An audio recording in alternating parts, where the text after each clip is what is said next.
Why are bindis and tillaks applied on the forehead?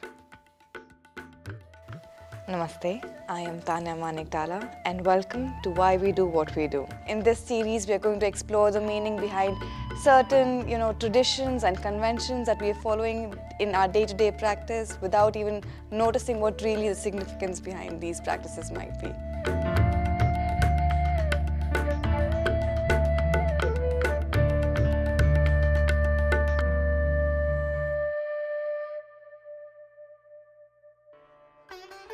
Most people are familiar with the small round mark that Indian women wear on their foreheads, but this tradition is not limited to women. Men also wear tilaks, which can sometimes be very elaborate. The most commonly used substances in these applications are red or yellow turmeric with lime, sandalwood, saffron, alum, camphor, specific flowers, ash and zinc oxide. So when did this tradition start and why does it still survive to this day? Is it merely ornamental or is there a deeper meaning to it? Let's explore further. It is estimated that the practice started at least 5,000 years ago. There is reference to Mother Sita wearing sindoor in the Ramayana, and some scriptures also mention that Daaji wore it. In the historical context, it is believed that in the Harappan civilization, married women wore a mark on their foreheads to indicate their marital status. Even today, applying sindoor on the bride's forehead is an integral part of most Hindu marriage rituals. So, I asked our heartfulness guide Daaji to explore and sort of make me understand the significance behind this. Sindoor is made from turmeric. Turmeric powder stimulates the blood flow throughout the body. Healthy blood flow would make physical intimacy between a husband and a wife a lot easier.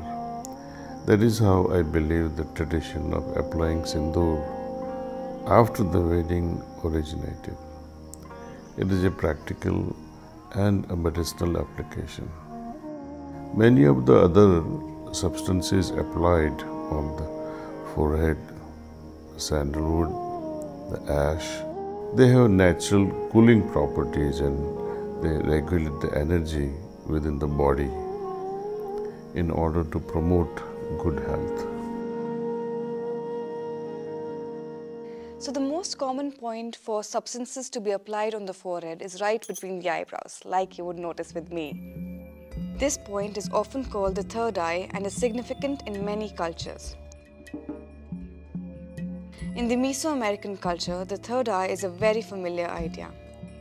In the Egyptian traditions also, it is called the eye of Horus, and it is an all-seeing eye, the eye of intuition. I asked Daaji what was the significance behind this particular point in our tradition. This chakra where we put bindi, it's called Agya chakra, and it regulates the energy flow throughout the body. As the energy descends from above, from Sahasradal and beyond, it descends through other chakras, and through Agya chakras, it gets distributed. This chakra sits at the border between two vast planes of consciousness, the heart region below and the mind region above. It is the point from where power is supplied from the higher dimensions to the material plane. When our consciousness reaches this point, it means we have crossed the heart region and found balance and harmony in our emotions. Stimulating this point makes a person calmer and removes anxiety. So a bindi or a tilak also serves that purpose. From a medical perspective, when we talk about acupuncture or acupressure points, they have certain properties. This particular point and around this Agya chakra, they contribute towards healing, especially relieving us from headaches. What's more, red turmeric is also a hygroscopic substance, meaning it absorbs water. So when it is applied to the forehead, it relieves the discomfort from the mucus lodged in our sinuses. This point is also considered as anti-aging point. By stimulating this point, the supratrochlear artery and the supratrochlear vein are also stimulated. This promotes healthy blood flow. This in turn nourishes the skin and keeps wrinkles at bay. Also, if we press this point just before we go to sleep, it helps us fall asleep easily.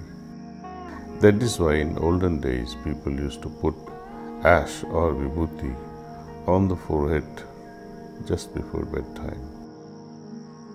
Now we use sleeping pills and suffer from the side effects. Wow, there's certainly a lot more to it than meets the eye, isn't there? But unfortunately, or for some other reasons, I think this practice has been on the decline, or it seems a little uncommon as we've been evolving. So I asked Daaji if we should take up these practices again. That's a very interesting question. This Bindi, Vibhuti and Sindoor. They are not just rituals, but there's a great science behind all these things, and everything around it is also contributing towards our health. But at the same time, any science has value or merit when there is an action from our end. If you simply apply a bindi and wait to become peaceful and healthy, it will not happen. It is a stimulant. We have to practice yoga, pranayama and meditation for that. The bindi and tilak are the additions to these vital practices.